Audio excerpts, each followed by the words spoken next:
বিশ্বে হালাল পণ্যের বাজার মূল্য এখন প্রায় $3 ট্রিলিয়ন, অথচ বাংলাদেশের হিসাব মাত্র $85 কোটি। বিশাল এই বাজারে বাংলাদেশের অবস্থান এখনও প্রান্তিক পর্যায়ে। শনিবার সকালে রাজধানীর মতিঝিলে ব্যবসায়ীদের সংগঠন ডিসিসিআই আয়োজিত সেমিনারে এসব কথা বলেন বক্তারা। ব্রাজিল, অস্ট্রেলিয়া ও ভারতের মতো অমুসলিম দেশগুলো বিশ্বব্যাপী 80% হালাল পণ্যের বাজার দখল করে রেখেছে। তারাই নিয়ন্ত্রকের ভূমিকা পালন করছে। এক ব্রাজিলই বিশ্বব্যাপী 40% হালাল মাংস রপ্তানি করে। তাহলে বাংলাদেশ কেন এগিয়ে যেতে পারছে না তা নিয়ে কথা বলেন হালাল পণ্যের উৎপাদক, তদারক ও রপ্তানিকারক। ব্লকচেনের যে কনসেপ্ট, এই কনসেপ্টটা কিন্তু এই হালাল সার্টিফিকেশনের এবং এক্সপোর্টের জন্য এখন ভেরি ইম্পর্টেন্ট। আমি যদি প্রুফ করতে না পারি আমি যে প্রোডাক্টটা তৈরি করলাম এবং আমার যে গরুটা অথবা মুরগিটা আমি যেখান থেকে নিয়ে জবাই করলাম সেইখানে এটা কি খেয়েছে, ভ্যাকসিনেশন কি হয়েছে, অথবা এটার জীবন বৃত্তান্ত, ওটার প্যারেন্টসের হিস্ট্রি কি, সো ওই ট্রেসেবিলিটি যদি আমাকে এস্টাবলিশ করতে হয়, we have to go for the IT system.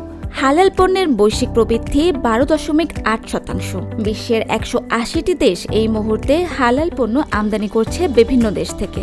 সম্ভাবনা বিশাল হলেও হালাল শিল্পের বিকাশে বাংলাদেশের সামনে একাধিক কাঠামোগত ও প্রাতিষ্ঠানিক চ্যালেঞ্জও রয়েছে। ভোক্তা ও উৎপাদনকারী উভয় পর্যায়েই হালালের পূর্ণাঙ্গ ধারণা ও এর অর্থনৈতিক গুরুত্ব নিয়ে সচেতনতার অভাব রয়েছে। একটি সার্বিক হালাল ইকোসিস্টেম এখনো আমাদের দেশে পুরোপুরি গড়ে ওঠেনি। $3.5 ট্রিলিয়ন যে মার্কেট, এখানে কিন্তু মেজরিটি হলো নন মুসলিম।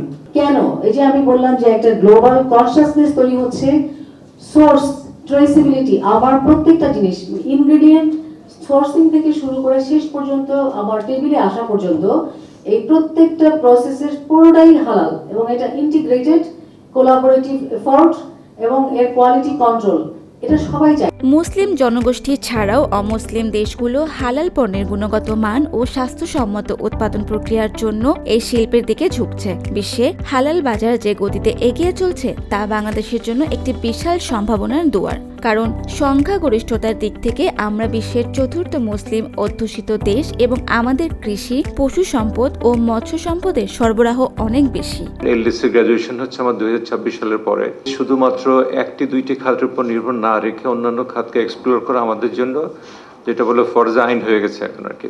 সেই প্রেক্ষিতে হালাল আমাদের একটি গুরুত্বপূর্ণ এলাকা এজ এ পলিসি অ্যান্ড তার যে সাবসার্ভিয়েন্ট সেক্টরগুলি আছে সেটি প্রেক্ষিতেই এই খাতটি ডেভেলপ করতে হলে আমাদের সবাইকে একসাথে কাজ করতে হবে। খাদ্য, প্রসাধনী, ওষুধ সহ সব খাতেই হালাল পণ্যের চাহিদা দ্রুত বাড়ছে।